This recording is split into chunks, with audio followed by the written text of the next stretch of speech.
Okay, so I'm going to tell you a little bit of history about the Belcher stone, a little more in detail. First of all, my dad wrote a book called The Seers and Seer Stones, and in the Seers and Seer Stones book, he actually was really quite funny. He went to get different pictures at a bank, and it was in Salt Lake City, and he got there, and all these people started bringing in their different seer stones. There's this one, which was the Edwin Rushton stone. It's on the bottom, and that was at the bank. And then there were about 4 or 5 others that were seer stones that were brought in. This is at a museum, and this was Brigham Young's seer stone that he used. He actually used this more as a protective stone. And then this is the one we're going to talk about today, and this is called the Belcher stone. It was actually purchased by Joseph Smith, and then it was by a guy named Belcher, and so Joseph Smith had brought that stone and used it, and several people knew about it. And what happened was, at the time Joseph was killed, there was a gentleman named Belcher-Dibble. Now, Belcher-Dibble was the one that made the death mask of Joseph and Hiram Smith.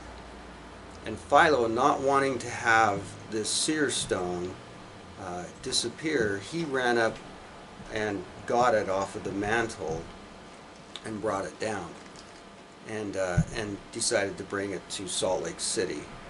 So the reason why he didn't want the dark side to get it was because the dark side and the light side can use seer stones for both directions. One story was that Joseph had placed the plates under a mantle, and and then the Lord told him to quickly get the plates and move them away. And then a mob came, busted in, went over there to the fireplace, tore it all up and everything, and then left. And he went back and asked the Lord, how did they know, about where this was? And he said, because there's an evil woman who has a seer stone, and that's how she found your thing. So it can be used for both good and evil. And that woman, she actually let Joseph Smith at the beginning use her seer stones. Yeah, which is quite unique to see how this trade work goes back and forth. Joseph, also in my dad's book, Seers and Seer Stone, there's these 2 stones that were brought in, and they were called the Shemezer stones. The Shemezer stones, they would say certain words, and they would activate these, and they'd light up. And Joseph looked in them and said, these are the best, clearest seer stones I've ever seen. And he says, however, they're dedicated to Satan. Take them out and destroy them. And so they took him out and destroyed him.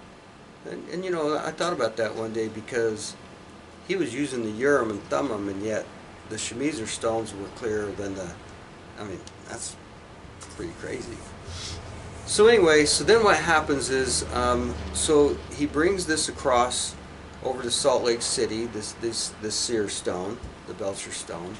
And the Belcher stone eventually came down through the family to a dream miner, and his name was Norman Pierce. And Norman Pierce was a very interesting man. He had wrote a book on the dream mine like my dad, and at the time my dad was writing the Seers and Seer Stones book, and he finished it because there was a lot of stuff happening from the anti-Mormons about how all seer stones are bad, and all this kind of thing. And Joseph was like, well, wait a minute. And my dad was saying, the ephod on the temple, those are all seer stones that was on that apron. And so seer stones were around and had been used in divination, or however you want to call it, for both good and bad. So Norman came to my dad and he says, look, I have this stone, and since you're giving these presentations at BYU and church things and whatever, just take this seer stone with you, and as you go, just talk to people and show them the stone, and maybe somebody can use it, maybe somebody will have that. And so when I was little, I'd go and look in the stone, and it wasn't like a big vision or anything. I'd see it in my mind's eye, and I wanted to see where my my toy got stolen by my friend where it was, and so he actually went and found it, or I knew where it was. It was in his desk, and yeah, we found quite a bit of things, you know, that I'd lost or whatever. The teacher, when she went over, she opened it up, and sure enough, um, there was my little toy. And so, as time went by, I would start using this stone quite frequently, and I did tell my dad that I could see things in it, and he was quite interested in that. He did not understand how that worked or what worked with it, but I could see things, and so that got me kind of interested in seer stones. What do they do? How do they work? And Dad sat down with me, and we went through things, and so pretty much all through my life, I've had a stone or types of stones, and this Belcher stone was in our family for quite a while.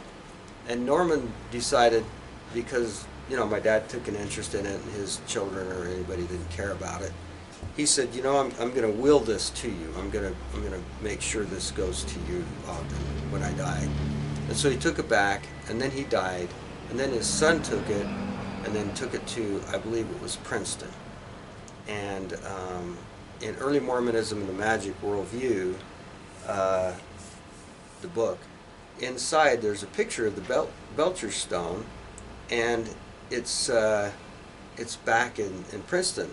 And so I called back there and said, you know, to a Mr. Carter, he was the one running the show there, and I even sent him a fax and a picture and everything of it. And I said, do you have this stone? Because there's some dispute on it. And he looked through and he says, nope, we don't have the stone anywhere. And then later, you know, here it is, pops up with Princeton, you know, thank you and all that.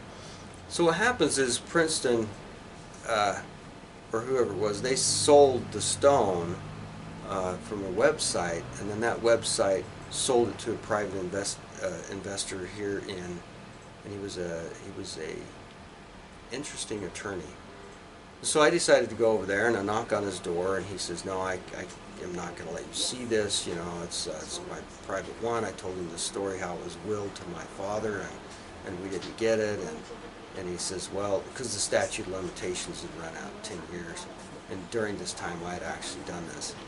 So I was kind of upset over the whole program. I just felt like, you know, it was supposed to be ours, and this guy says, you know, if you could find maybe one of the Pierce family, you know, that would be willing to come like on a certain day after Christmas, you know, I open it up and let people look at it, and the Pierce family always comes, and so maybe you could do that. And I says, okay, but I don't know any Pierces, you know, and so I was pretty upset.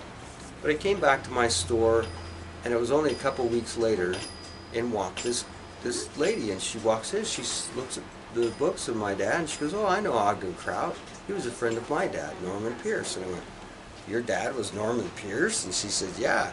So I told her the story of the Seer stone, and she says, I'm going to go get that stone. And so she went up there and talked to that lawyer, and he was kind of freaked out because, you know, now it validated the story, and here she is verifying that it really was supposed to go to the Kraut family.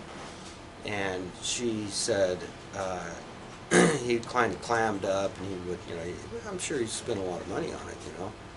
And so anyway, so then against the contract, there was a contract that said that he was not supposed to ever sell it to the church. Somehow it ended up back in the church's property. I'm sure they handed him money out of the table or did something or whatever. And so we lost out on the stone, and now it's back in the church archives. And so, but that's kind of how this story went.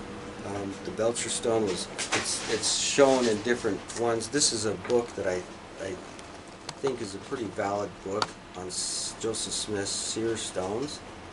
And this one was, there's three that they described. One was kind of like a crystal, and then there was the one that was the newspaper article that talked about the brown stone or the chocolate stone. This is the church article right here, and that describes what the Seer stone was.